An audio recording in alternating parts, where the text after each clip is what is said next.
एक सवाल ये है कि आज ही मैं देख रहा था कुछ न्यूज पोर्टल्स पे कि 224 लोकसभा सीटें ऐसी थी बीजेपी की 303 लोकसभा सीटों में से 2014 में 136 लोकसभा सीट ऐसी थी जहां बीजेपी 50% से ज्यादा वोट लाई। तो 14 में एक मोदी के प्रति उम्मीद थी, वो अलग बात है। 19 में 224 लोकसभा सीटें ऐसी थी जहां 200 जहां बीजेपी 50% से ज्यादा वोट लाई। उसमें महाराष्ट्र में भी थी, कर्नाटक में भी थी, बिहार में भी थी और दूसरे राज्यों में भी थी।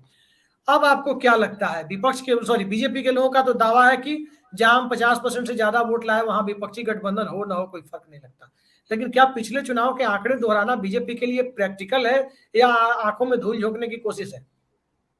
ये अरिथमेटिक ऐसा नहीं चलता चुनावी राजनीति में जी।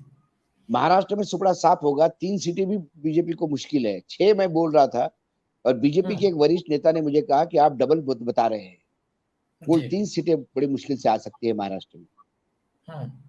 क्योंकि महाराष्ट्र में महाविकास गठबंधन कांग्रेस, एनसीपी और सेना का यदि मत प्रतिशत आप एक करें, क्योंकि एकनाथ शिंदे के पास सिर्फ एमएलए है, मतदान नहीं है, मतदाता नहीं, कैडर नहीं है। जी।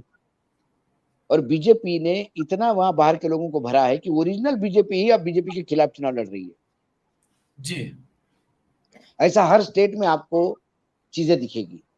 क्या कर्नाटक में लोकसभा विधानसभा को बुरी तरह से हारने के बाद आपको लगता है बीजेपी स्वीप कर लेगी लोकसभा में, जैसा 2019 में किया था, कई राज्यों में हारने के बाद वहां स्वीप किया था।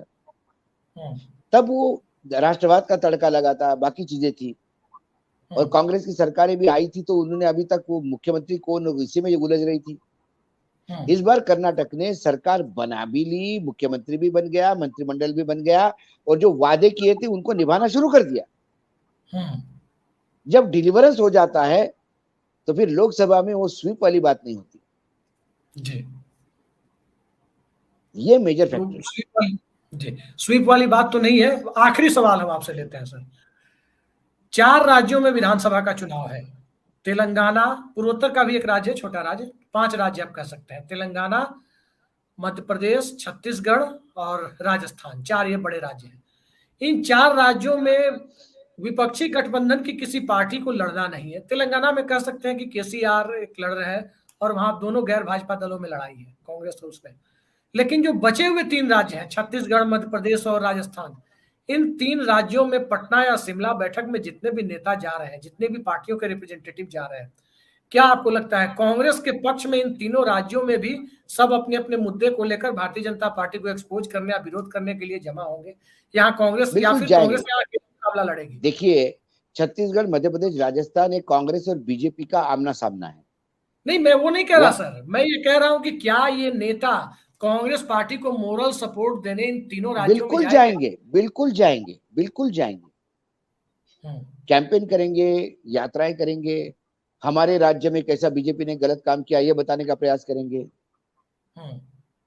बिल्कुल उतरेंगे जी। तो ये बिल्कुल उतरेंगे।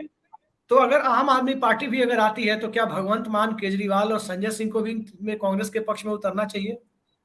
ये तो अब समय बताएगा। उतरना तो चाहिए उनको, क्योंकि जब तक पंजाब और दिल्ली के चुनाव नहीं होते तब तक कांग्रेस से बेर रही उनका है नहीं। बाकी जगह वो बीजेपी को एक्सपोज करने के लिए उतर सकते हैं, भले ही कांग्रेस का साथ न दे।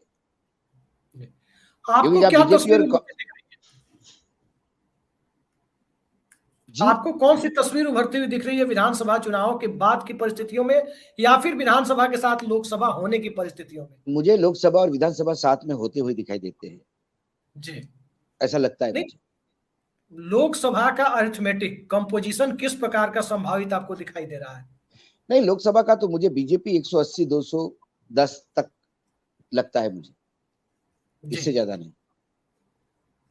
और विपक्ष में कांग्रेस पार्टी की स्थिति? कांग्रेस 100 के आसपास हो जाएगी।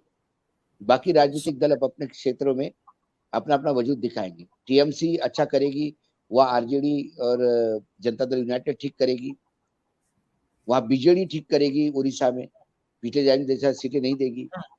केसीआर भी इस बार 4 सीटें नहीं देगा, वो भी अड़ लेगा। कर्नाटक में कांग्रेस, दूल्हे का मंथन सिर्फ बीजेपी में ही होगा, सॉरी सिर्फ महागठबंधन में ही होगा, या बीजेपी के अंदर भी दूल्हे का मंथन होगा चुनाव के बाद? नहीं, सवाल यह है कि एक ही दूल्हा इतनी बार शादी कर चुका है कि जब अगला जब चुनाव के नतीजे आएंगे 180 210 तक आ गए, 220 तक आ गए, तो सवाल होगा सरकार बनेगी कैसे। सबसे बड़ी पार्टी होने के नाते राष्ट्रपति उनको बुलाएगी, लेकिन फिर सरकार बनेगी कैसे, वो मैजिक फिगर कहां से लाओगे, कौन साथ आएगा। ऐसा कौन सा विपक्षी दल है जिसको आपने प्रताड़ित नहीं किया। ऐसे में बीजेपी को एक कॉम्प्रोमाइज कैंडिडेट देना होगा। ये ऐसा एक हमारे पास चेहरा है जो सभी राजनीतिक दल लोग के साथ उसके अच्छे संबंध है जी, और उस चेहरे को देखते हुए फिर सरकार बन सकती है। अच्छा, मतलब अभी भी गेंद बीजेपी के पाले में रहने की संभावना आपको ज्यादा दिखाई संभावना दे है। रही देखिए, है बड़ी सबसे क्योंकि बड़ी राष्ट्रपति पार्टी भवन में राजनीतिक उनके प्रतिनिधि हैं। सबसे बड़ी राजनीतिक दल बीजेपी होगी, इसमें कोई ये इसमें कोई बात नहीं है जी, मतलब दूल्हा बदल जाएगा परिस्थितियां बदलने पे, इस बात पर आप मुतमईन है कि बदल सकता है? 100% दूल्हे को बदलना ही होगा, तभी सरकार बना पाएंगे। बहुत बड़ी बात आपने कह दी है आज कि बीजेपी को दूल्हा बदलना होगा और महागठबंधन को। जी, कुछ कह रहे हैं सर? नहीं, मैंने बोला कि बहुत हो गया अभी। जी, एक ही दूल्हा बारात में जाता है। कुछ जगह तो पहले तो अच्छा लग रहा था कि इसी का चेहरा देख के शादी हो रही है। अब लड़कियों ने फेरे लेने से मना कर दिया, भगा रहा है दूल्हे को, बारात वापस कर रहे हैं, बेरंग वापस हो रही है बारातें।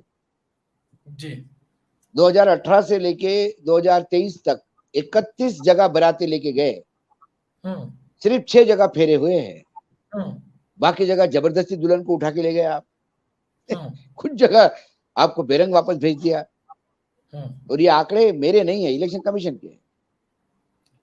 बिल्कुल आपने सही बात कही है कि बीजेपी को परिस्थितियां बदलने की स्थिति में उसे अपना दूल्हा भी बदलना पड़ सकता है, तभी बाराती उसके साथ आएंगे। लेकिन विपक्ष की बारात फिलहाल काफी लंबी होती जा रही है।